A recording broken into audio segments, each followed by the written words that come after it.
Hello beautiful people, welcome to my channel story time.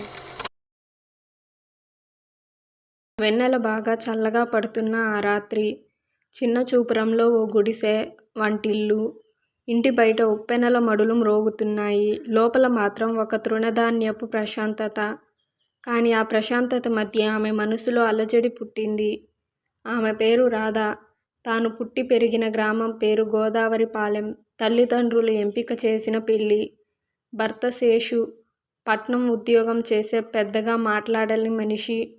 పెళ్ళై ఏడాది దాటినా ఆమె భర్త ఇంటికి వచ్చేది నెలకోసారి మాత్రమే. ప్రేమలో లోతులు కనిపించకపోయినా ఆ పీడిత మనసులో పతివ్రత ధర్మాన్ని వదలకుండా ఉండేది రాధ. ఒకరోజు గ్రామంలో గబ్బిలాల వార్త పుట్టింది. రాధ గర్భవతిగా ఉందట. వింటే షాక్ అవ్వాల్సిందే. ఎందుకంటే ఆ ఏడాది రాధ భర్త శేషు 3 నెలలకోసారి మాత్రమే వచ్చాడు.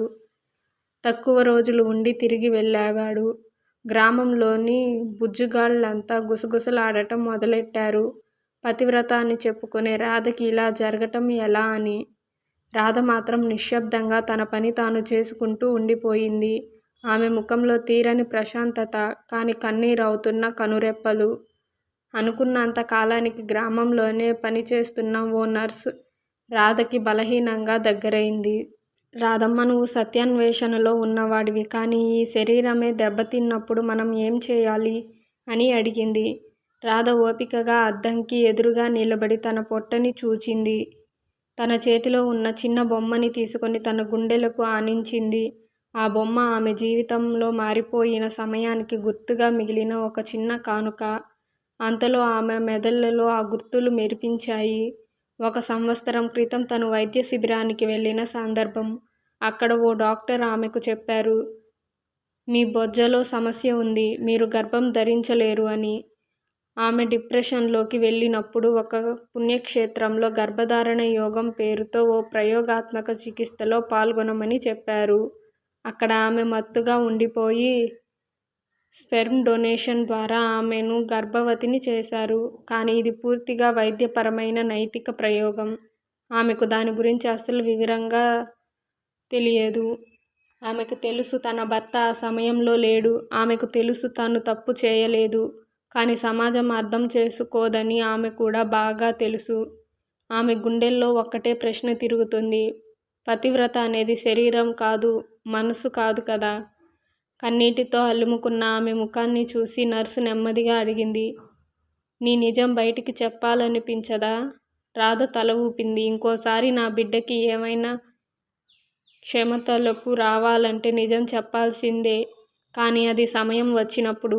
ఆమె గర్భం కడుపులో పెరుగుతున్నది కాదు, తన తపనలో వికసిస్తున్న ఆశ. రాధ ఆ రోజు రాత్రంతా నిద్రపోలేదు. మనసు గర్భవతి నిద్రలేని రాత్రులు పుట్టిస్తోంది. గ్రామం నిద్రలో మునిగిపోయిన ఆమెకి మెలకువే జీవితం. బిడ్డ కదలికలు మొదలయ్యాయి.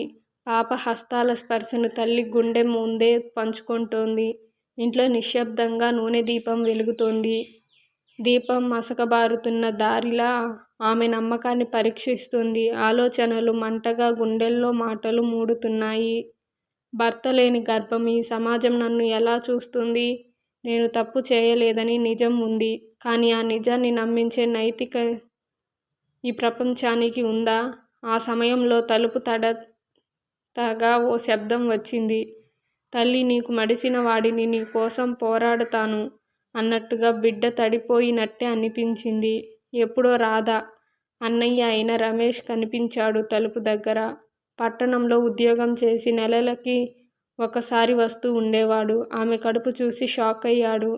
రాధా, ఇదేంటి అన్నాడు తడబడే స్వరంతో. రాధ చాలాసేపటి మౌనం తర్వాత నెమ్మదిగా అన్నది, బిడ్డ ఉన్నది సత్యం, కానీ ఇది పాపం కాదు అన్నది మరొకటి. రమేష్ ఆలోచనలో పడిపోయాడు. నువ్వు ఏమీ చేయలేదనిపిస్తున్నా కానీ సమాజం ఒప్పుకుంటుందా? రాధ కళ్ళల్లో నమ్మకంతో అన్నది, నిజం తెలుసుకోవాలంటే ఓపిక కావాలి. ఆ ఓపిక నా గర్భానికి ఉంది. నేను దాన్ని కలుగజేసిన ఆవేదన గురించి నీకు చెప్తాను. కానీ ముందు నన్ను గౌరవించు. రమేష్ తల వంచాడు. నాన్న, అమ్మకి ఏమంటాం? రాధ నవ్వింది.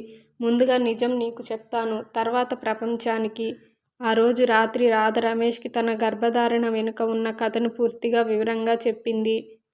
తను వెళ్ళిన వైద్య శిబిరం, అక్కడ పొందిన అవగాహన, లేకుండా జరిగిన వైద్య ప్రయోగం, డాక్టర్లు నమ్మదైన ఒత్తిడి, ఆశలు కలిగించిన మాటలు, తన భర్తకి తాను పిల్లల్ని కనలేను అన్న వైద్య నివేదికలు ఇవి అని ఆమెని ఓ బిడ్డ కోసం ఎంతగా అనుకున్నదో చెప్పాయి. రమేష్ చద్దరించినట్టు ఆ వివరాలు విన్నాడు. అతడి గుండె లోతుల్లో ఓ బాధ పుట్టింది. అక్క, నువ్వు ఏ తప్పు చేయలేదు, కానీ నీకోసం పోరాటం మొదలు పెట్టాలి అన్నాడు గట్టిగా. ఆమె నవ్వింది. ఈ పోరాటం ఒక్కటే కాదు రమేష్, ఇది ప్రతి తల్లిని, ఆమె గర్భాన్ని గౌరవించమన్న పోరాటం. ఆ రోజు నుండి రాధ తలనెత్తిన పెట్టిన నిజం విత్తనమై నడుస్తోంది. పక్కింటి వాళ్ళు గుసగుసలు ఇంకా ఆగలేదు. కానీ రాధ మౌనంగా లేదేం, ఆమెలో దాగిన సత్యం మాట్లాడుతోంది. రాధ గర్భం 8వ నెల చేరుకుంటోంది. బిడ్డ తొలిసారి తన్నిన ప్రతి క్షణం ఆమెకు ఓ గుర్తుగా మిగిలిపోయింది. సొంతంగా ఎదిగించుకుంటున్న బిడ్డకు తాను తల్లి మాత్రమే కాదు, తండ్రి కూడా అవుతానని మనసులో నిర్ణయించుకుంది. గ్రామంలో గుసగుసల వేగం పెరిగింది. భర్త లేని పెళ్ళాం పిల్లలకి పేరేమిటి పెడుతుందో, ఒక పతివ్రత ఇలా ఉంటుందా, పాపం శేషుగారు ఏదో తినిపించారని పిల్ల పుట్టిందన్న మాటలు. పేద మనిషికైతే పేరు ఒక్కటే అపవాదం. ఈ మాటలు రాధకి గాయాల్ని చొప్పించాయి. కానీ ఆమె కన్నీళ్లను కాదు, మాటలను ఆయుధంగా మార్చే ధైర్యాన్ని చూపించాలనుకుంది. ఆ రోజు ఆమె ప్రధాన ఉపాధ్యాయురాలిగా పనిచేసే పాత టీచర్ లక్ష్మి గారిని కలిసింది. అమ్మ రాధ, నువ్వు మా వల్లే ఉండాలని ఆశించలేమేమో, కానీ నువ్వు చూస్తున్న దానికి ఓ సారం ఉంది అన్నారు. ఆమె అంగీకరించారంటే చాలు, ఇది రాధకు ఓ మారు ప్రపంచం తెరవడమే. ఆమె నిర్ణయం తీసుకుంది. ఓ అరచేయి కాగితం మీద తన కథ రాసి గ్రామం మధ్యలో ఉన్న చిన్న కలెక్టివ్ బోర్డుపై పెట్టింది. ఆమె చేతి వ్రాతలో, నేను రాధ, నా భర్తకి బిడ్డ దక్కదని తెలిసిన తర్వాత వైద్య శిబిరంలో నాకు జరిగిన చికిత్స వల్ల గర్భవతినయ్యాను. ఇది నా తప్పు కాదు, నా తపన, నా ఆశల ఫలితం. నా గర్భం అపవాదం కాదు, ఇది నా ధైర్యానికి గుర్తు. మీరు నమ్మకపోయినా నా బిడ్డ నన్ను నమ్ముతోంది. ఆ నోటీస్ చూసి జనాలు మూగమయ్యారు. వారు ఏమీ చెప్పలేకపోయారు. ఎందుకంటే రాధ గర్వంగా నిలబడింది. అదే సమయానికి గ్రామానికి ఊహించని అతిథి వచ్చాడు. రాధ భర్త శేషు. 3 నెలల తర్వాత వచ్చిన అతడు బస్సు దిగగానే ఊరిలో వినిపిస్తున్న గుసగుసలు, బోర్డు మీద రాధ రాసిన మాటలు చూశాడు. అతని చేతిలో చిన్న గిఫ్ట్ ప్యాకెట్, బాలకృష్ణ బొమ్మ, బిడ్డ కోసం తీసుకున్నది. ఆమె ఇంటి తలుపు తడతాడు. తలుపు తెరిచిన రాధ కడుపుతో అతనిని చూసి ఒక్క క్షణం వెనక్కి తగ్గింది.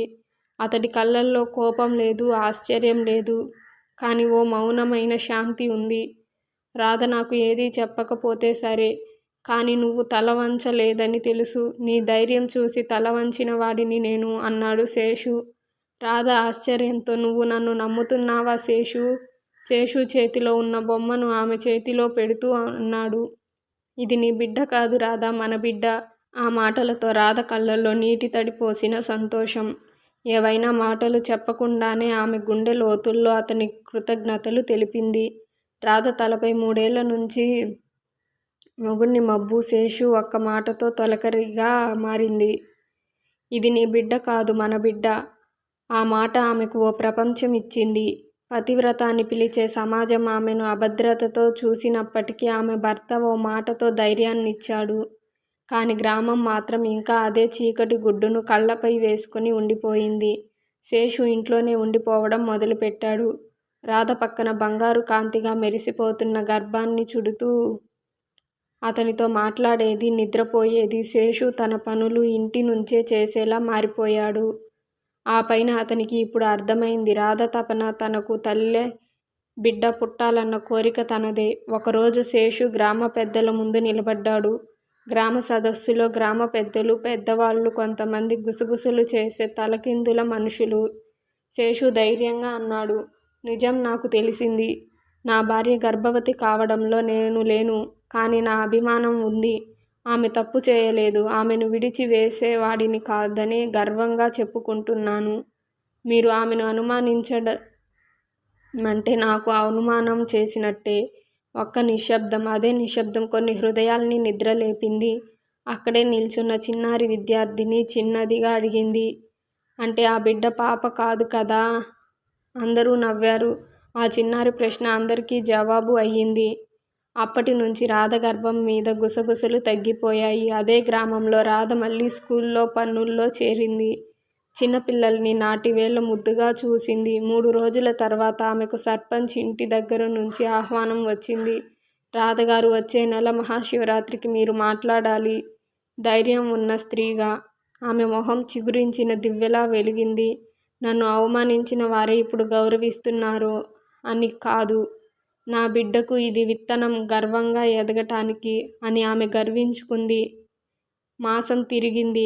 గర్భం 9వ నెల చేరుకుంది. శేషు ఆసుపత్రి వెంట ఉండేలా అన్నయ్య రమేష్ ఏర్పాట్లు చేశాడు.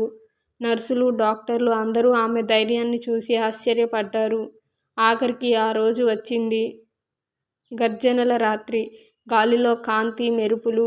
కానీ ఆ గదిలో మాత్రం సాంత్వన గలాటు.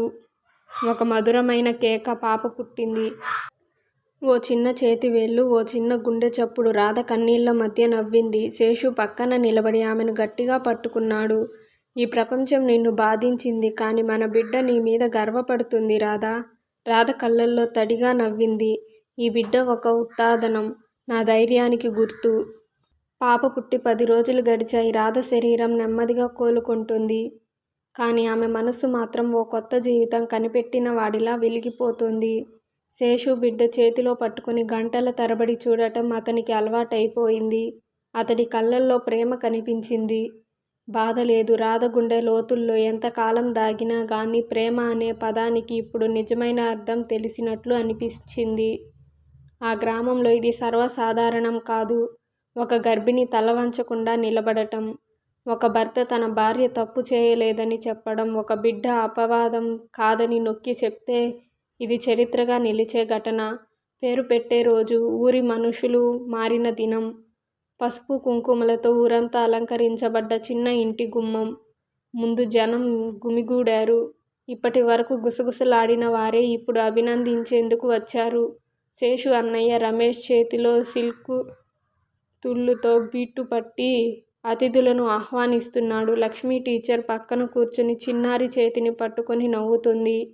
పాపని చూసిన ప్రతివాడు ఒక్క మాటే అన్నాడు. ఏవండి, అసలు పాపలా లేదు, చిన్న దేవతలా ఉంది. పూజారి పిలిచారు. పిల్లలకి పేరు పెట్టండి. రాధ ముందుకెళ్ళింది. చేతిలో బంగారు పత్రిక. అందులో వ్రాసిన పేరు ధైర్య. ఊరు సస్పెన్స్లో చూసింది. ఈ పేరు వెనుక కథ ఉంది. ఈ బిడ్డ జన్మించలేదు, తయారైంది. భయానికి బదులుగా ధైర్యంతో. అపవాదం కాదు, ఆదర్శంగా. అందుకే ఆమె పేరు ధైర్య అంటూ రాధ గట్టిగా చెప్పింది. ఊరంతా మౌనమయ్యింది. ఆ తర్వాత చప్పట్ల శబ్దం. ఒక పెద్దాయన ముందుకొచ్చి చేతిలో రేకె పెట్టి అన్నాడు. నీ పోరాటానికి ఈ ఊరు తలవంచుతుంది రాధా. నువ్వు పుణ్యవతి. బిడ్డ సర్వశ్రేష్టమైనదే కావాలి. అంతేకాదు, ఆ రోజు సాయంత్రం గ్రామ సచివాలయంలో ధైర్యవంతుల మహిళగా రాధకి సన్మానం కూడా ఏర్పాటు చేశారు. ఊరంతా ఆమె కథ తెలుసుకుని స్ఫూర్తిగా భావించింది. పక్క గ్రామాల నుంచి వచ్చిన వాళ్ళు కూడా ఆమెతో మాట్లాడేందుకు ఎదురు చూశారు. శేషు, రమేష్ ఇద్దరూ కలిసి ధైర్య కోసం ఒక చిన్న పబ్లిక్ లైబ్రరీ స్థాపించారు. ఈ బిడ్డకు జ్ఞానము కావాలి, జ్ఞాపకము కావాలి అన్న వాళ్ళిద్దరూ రాత్రి రాధ తలపై నిద్రపోతున్న ధైర్యాను చూస్తూ నెమ్మదిగా నిద్ర చేటప్పుడు ఒక్కటే మాట అన్నది తనకు తానుగా. నిజం వెనక నిద్రలేని రాత్రి నన్ను తల్లి చేసింది. ఇప్పుడు ఈ బిడ్డ నాకు నిద్ర ఇచ్చింది. Thank you for watching. ఇలాంటి మరిన్ని ఇంట్రెస్టింగ్ వీడియోస్ కోసం ఛానల్ని సబ్స్క్రైబ్ చేసుకోండి.